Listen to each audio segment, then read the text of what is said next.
Good evening, and we begin at 5 with a wild and dangerous getaway in Hillsborough, where a man accused of murder escaped from the courthouse at the start of his trial, prompting a frantic search. Thanks for joining us. I'm David Molko. And I'm Laurel Porter. The suspect is back in custody tonight. Our Mike Benner joins us to break down the escape attempt. Mike? Yeah, Laurel, this is straight out of a movie sort of stuff. I think it's safe to say that the employees of this courthouse behind me, law enforcement, and really people who live and work in this general area are breathing a collective sigh of relief tonight. After getting a brief look at freedom, a man who is on trial for allegedly killing one person and injuring another is back in police custody, facing a number of new charges, including burglary and escape. This is craziness. The whole downtown is just chaos. Chaos in downtown Hillsborough Monday. On the ground and from the air, law enforcement from all over look for a murder suspect who escaped from the Washington County Courthouse. Oh my gosh, that's scary. That's really scary. I just want to go home. That's bad. This is the man police and sheriff's deputies were looking for, Eddie Villalobos. In April 2021, authorities say, Villalobos stabbed to death a family member in Cornelius. Later that same day, we're told, Villalobos badly injured a second person in Wilsonville before police tracked him down and arrested him. This gentleman was on trial, starting his trial. They're actually starting the jury selection process this morning. He was brought into court by two deputies. Sergeant Danny DePietro says after a bathroom break and after his restraints had been removed, which is Oregon law, Villalobos made a run for it. He was able to get away from the two deputies assigned to him and third-party security stationed in the courthouse. I wouldn't call it a failure. What I would call it is we need to reassess how we do things. That's for another day. Today's priority was capturing Villalobos. Law enforcement set up a perimeter and, thanks to a tip from the public, tracked Villalobos to an apartment near Southeast 4th and Baseline. Oh my God, that was so close right there. But I kept hearing the door open and closing and open and closing. Suzanne Siller lives in the apartment complex where deputies found Villalobos hiding in an unoccupied home, eventually arresting him, bringing to an end a tense few hours in Hillsborough. Oh, thank God they caught him. Oh my God. That's scary. It is scary. Yeah, it certainly was for so many people in this area. I can tell you that Villalobos' trial for second-degree murder was postponed in light of what happened today.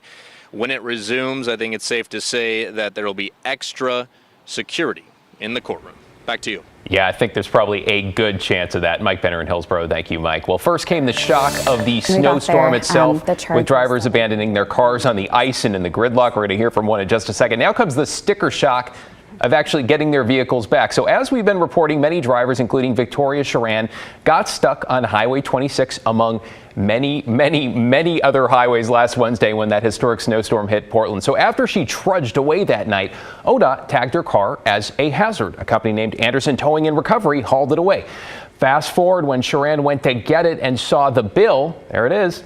She said she was horrified.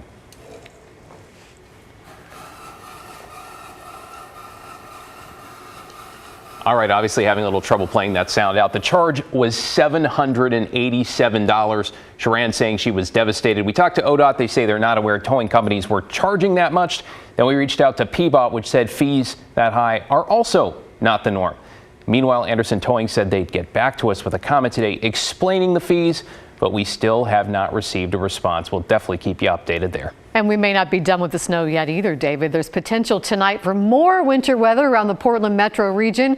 Meteorologist Joe Ranieri tracking that in our first forecast. Joe, how much are we talking about here? At this time, it's almost getting comical. This is late February, almost to the early part of March, where we should be transitioning into warmer conditions. And I can tell you, we will be seeing most of the heaviest snow arrive throughout tomorrow morning's commute. I'll show you that in a second. But because of the threat of snow late tonight and into tomorrow morning, we will be under some watches and warnings. This white color is a winter weather advisory that's in place until early tomorrow morning, 500 feet and above. But again, with this cold air in place, there's a chance that we could be seeing, the snow level drop down to the sea level, down to the valley floor. If that's the case, we could be seeing light accumulation at times throughout the morning commute. Basically, I'm saying the window for widespread accumulation could be from anywhere from about sunrise, 7 o'clock or so, all the way into the early part of the afternoon. So as we get to the weather headlines, a cold front arrives tonight. Snow levels drop. Snow level overnight, 500 feet. If you travel throughout the Coast Range, you can be looking at 2 to 4 inches possible. And up in the Oregon Cascades,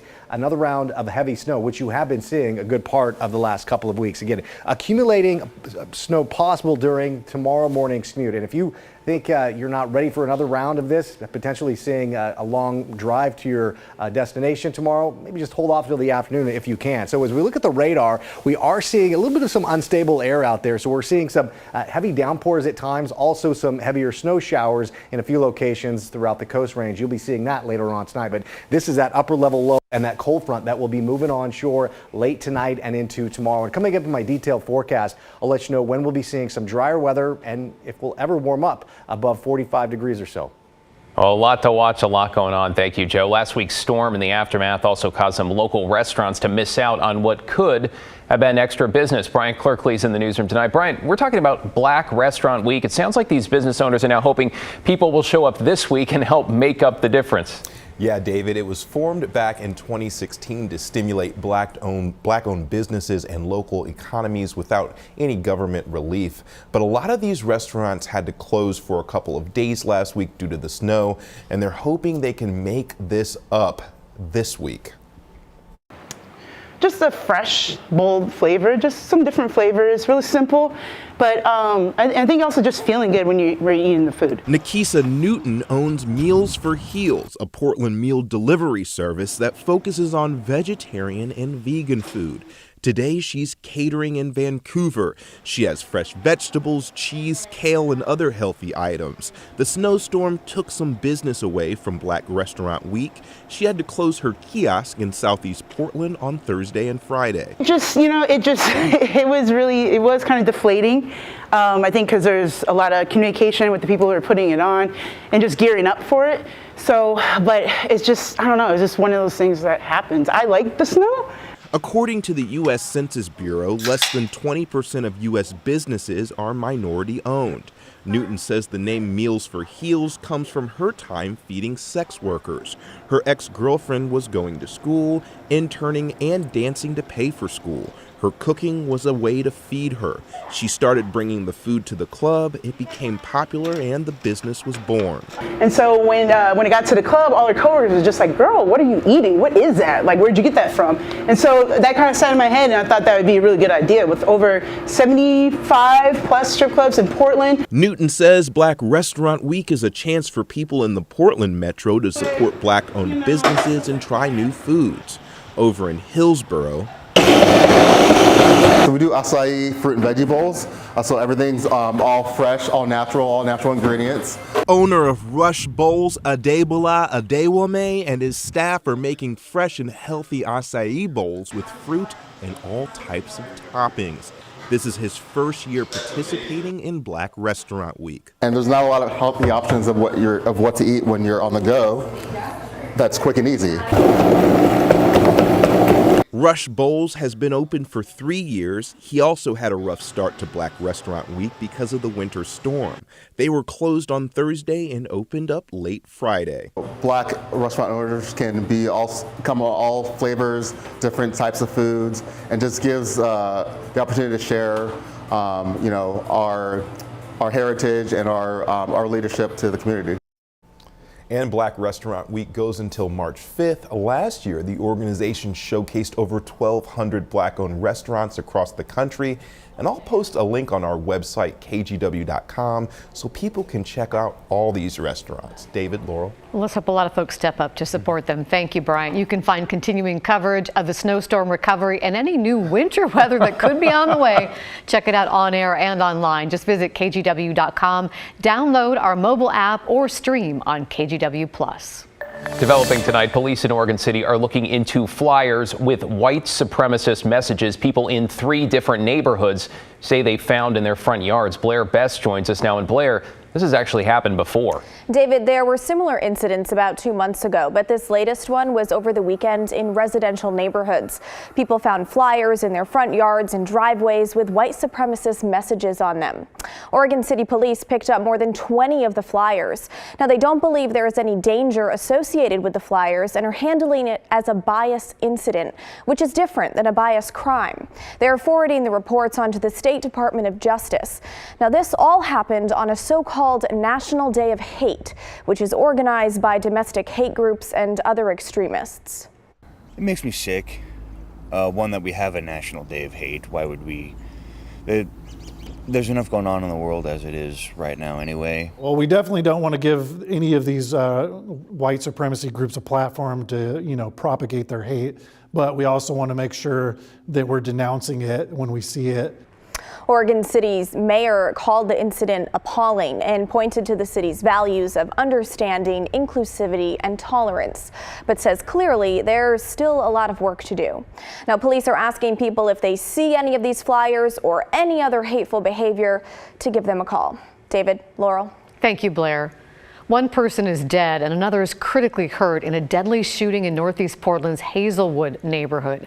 It happened early yesterday morning. Police say they haven't arrested anyone and they're not looking for suspects. There have been 8 homicides this year in Portland. This would be the 9th if confirmed. That's less than last year when Portland had 18 homicides by this time.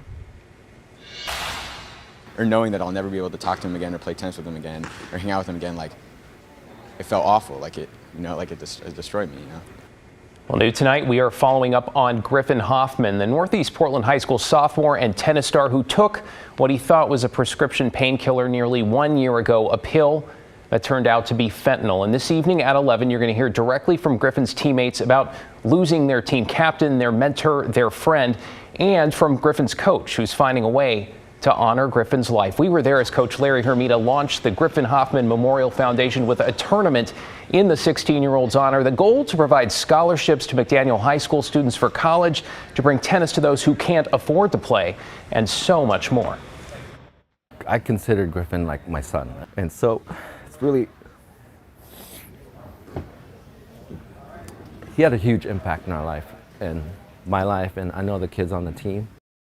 Well, after all, Coach Larry says it was Griffin who recruited many of his teammates and even taught some of them the basics on how to play. This foundation is also about continuing that really important conversation around fentanyl after the deadly drug, up to 100 times more powerful than morphine, claimed the life of another Portland high school student just last week. The full story, what we are calling Team Griffin, is coming up tonight at 11.